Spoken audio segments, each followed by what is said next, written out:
はい、こんにちは。ザッピーです。今日ですね、僕はレッド・イット・ビーっていうのを久しぶりに聞いてたんですね。まあ、久しぶりというか大好きな作品なので、そんな久しぶりでもないんですけどね。自分としては久しぶり。レッド・イット・ビーは割と語られないアルバムですよね。語られるときはどっちかっていうと、もう哀愁感とか寂しさとか、まあ寄せ集めのアルバムであるとか、まあ、どっちかっていうと、あんまり重要じゃないアルバムとして語られる方が多いんじゃないでしょうか。これはね、やっぱり当時生きてた人間としてですね、思い出してしまうことなんですけれども、まあ70年代の間ずっとと言ってもいいと思いますけれども、まあ少なくてもその頃はですね、レッド・イット・ビーっていうのはものすごい人気の高いアルバムだったと思います。人気が高いというか、間違いなく一番売れたアルバムでもあったんじゃないでしょうかね。まあ、Let It Be っていうシングルもかなり売れたシングル、おそらく一番売れたシングルだと思いますけれども、当時はね。今はわかんないですよ。もうちょっとデータ見てないんで。ただ、アルバムとして見ても、Let It Be っていうアルバムが、もしかすると一番売れたアルバムだったんじゃないかなという気はしないでもないですね。というのは、まあ、当時、人々はファンである以上、レッド・イット・ビーは必ず買ってましたね。はい。そのぐらい、登竜門というか、入門編としてですね、みんなが買ってから次に進んだような作品。特に後からね、ライブじゃなくて、リアルタイムではなくて、後からビートルズに入っていく人にとっては、レッド・イット・ビーから入っていく人っていうのは、半分以上そうだったんじゃないかなっていうふうに記憶してますね。そのくらい人気があったんですよね。やっぱりレッド・イット・ビーっていう曲がもう象徴的にビートルズの代表曲になっておりましたんでね。まあもしかしたらイエスタデイよりもヘイジュードよりもレッド・イット・ビーだったんじゃないかと思います。そのくらいやっぱり、ビートルズイコールレッド・イット・ビーみたいな感覚があったんですね。なので本当に一番売れていたんじゃないかと思いますね。人気もありました。で、今じゃあどうかっていうと、それほどでもないわけですよね、きっとね。世の中では。ただ僕の中ではですね、すごい大好きなんですよね。未だに大好きですね。まあもちろん知ってますよ。もう解散の後にまあ解散というかもうボロボロになった後に作られたアルバムであることや、まあ映画でもね、かなりもう本当にもうグループとして手をなさないような形になっていたとかね。それからフィル・スペクターが勝手にやっちまったアルバムっていうんですか。そういうのもみんな知った上でなんですけれども、好きですね。まずそのフィル・スペクターの件ですけれども、まあ、フィル・スペクターが亡くなった時もね、ちょっと話をしたような気がするんですけれども、このレッド・イット・ビーという作品に関しては、まあ、もちろん賛否両論ありますよね。で、どっちかっていうと、フィル・スペクターやりすぎだっていうのが意見としては多かったりもしますよね。だけど僕の場合は、フィル・スペクターよくまとめてくれたんではないかと思うところも多々にして正直言うとあるんですね。まあ、Let It Be っていう曲そのものもそうですし、シングルより僕こっちの方が好きですね。ロングワインディングロードも、まあ、ポールに言わせるととんでもないことをしてくれたって言いますけど、ポールはその後で、その後ですね、そのウィングスの時代とかに、これを自分でね、自分のアレンジで歌ってますけれども、僕は正直な話、こっちの方が好きだったりしますね。オーケストラが入って、すごいいい曲になったんじゃないかと、感動するなと思ったりもしちゃいますね。I Me Mine なんかは、これは明らかに、フィル・スペクターが仕上げてくれたことによって、えー名曲にもなってると思いますね。おそらく I Me Mine って最初聞くと、多くの人が、いい曲だなって思うんじゃないでしょうかね。そのくらいやっぱりちゃんとまとまった曲になっていると。まあ、同じパートを2回繰り返して出来上がってるっていうのは今になればわかりますけれども、当時はそんなこと考える余地もなく、まあみんな、ジョージの曲でいい曲だなと思って聴いてたというふうに思います。アクロス・ザ・ユニバースもそうですけれども、最初これは今ね、その原曲っていうんですか、テンポの速い原曲も知ってますし、こっちも Let It Be のバージョンも知ってるんですけれども、正直なしこれも Let It Be の方が僕は好きですね。困っちゃいますね、ほとんどはこっちが良くて。あの、Get Back もそうですよね。ゲットバックはシングルにおいては、一回一段落した後、もう一回ね、リズムが戻ってきて、やるっていうパターンになりますよね。でもこっちの方はそれをカットしてるんですけれども、まあこれは両方ね、それぞれ好きなところ僕もあるんですけれども、この Let It Be の方も決して悪くないと思うし、Let It Be のその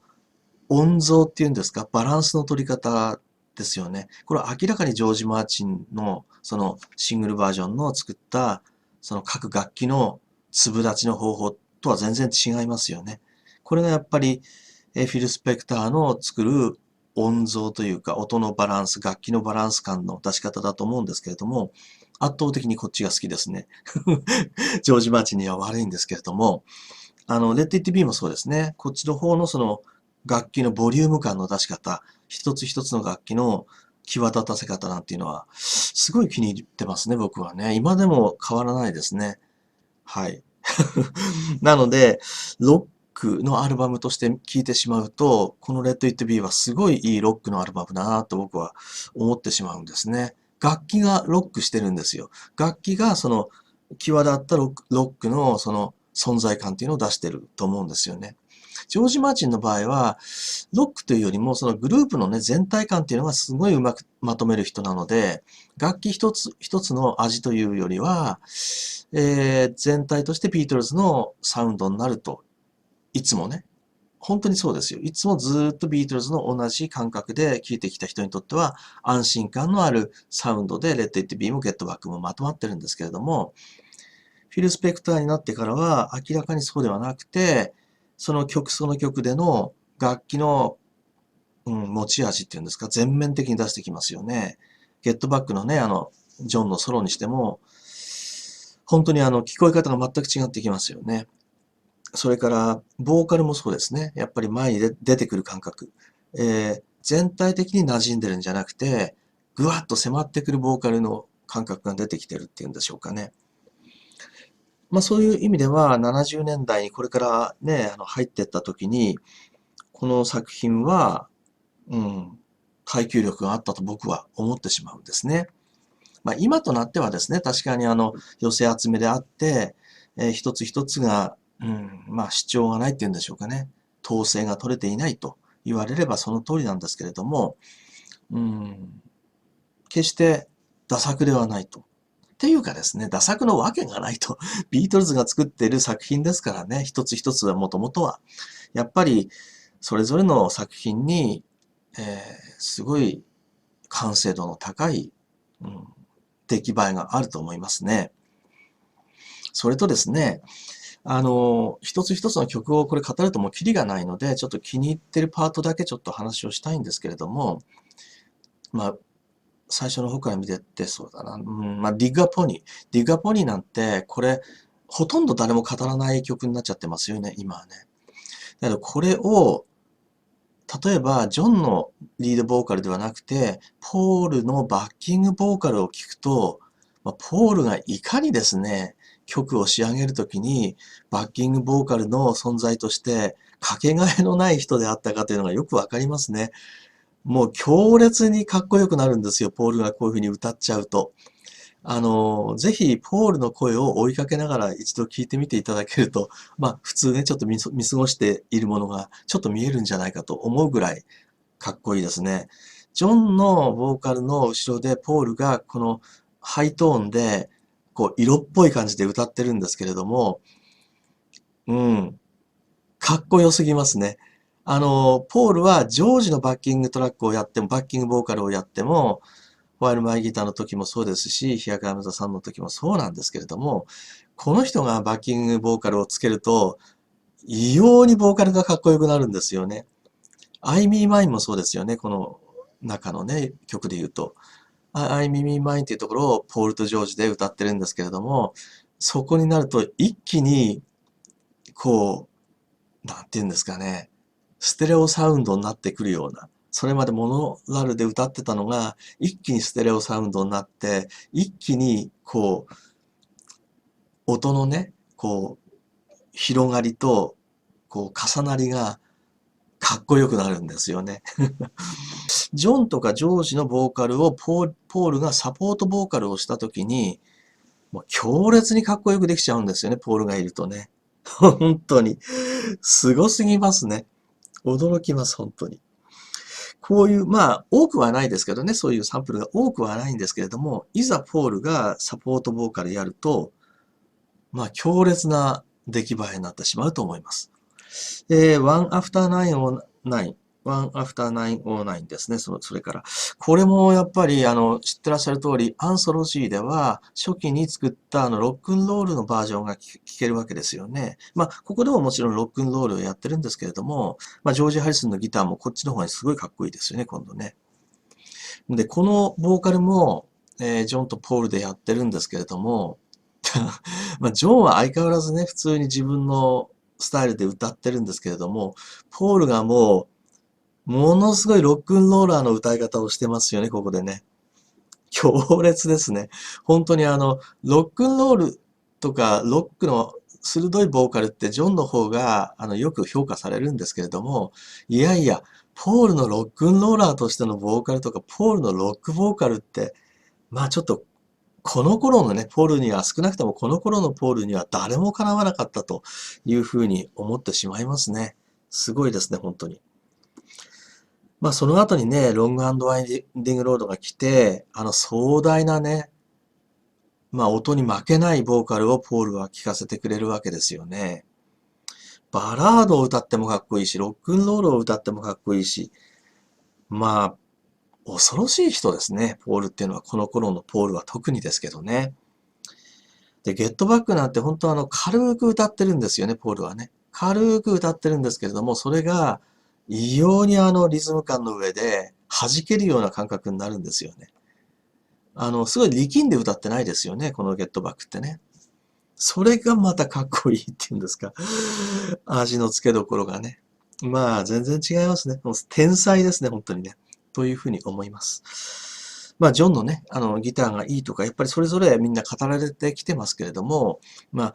Let It Be の中の作品をよく聞くとですね、やっぱりポールの天才性っていうんでしょうかね。この頃のポールは特にですけれども、もしこの中にポールのボーカルがなかったり、バッキングボーカルがなかったりしたらどうだったんだろうなと思うと、かなり、質感というか、完成度は下がっちゃってたんじゃないかと、やっぱり思いますね。で、ジョージーがですね、I'm in Mine っていう曲も書いて、I'm in Mine いい曲だと僕は単純に思ってます。本当に。ね、歌詞の内容はちょっと皮肉っぽいらしいんですけどね。それから、For You Blue なんても、すごい地味な曲ですけれども、ギターの感覚がよく出ていて、僕は大好きですね。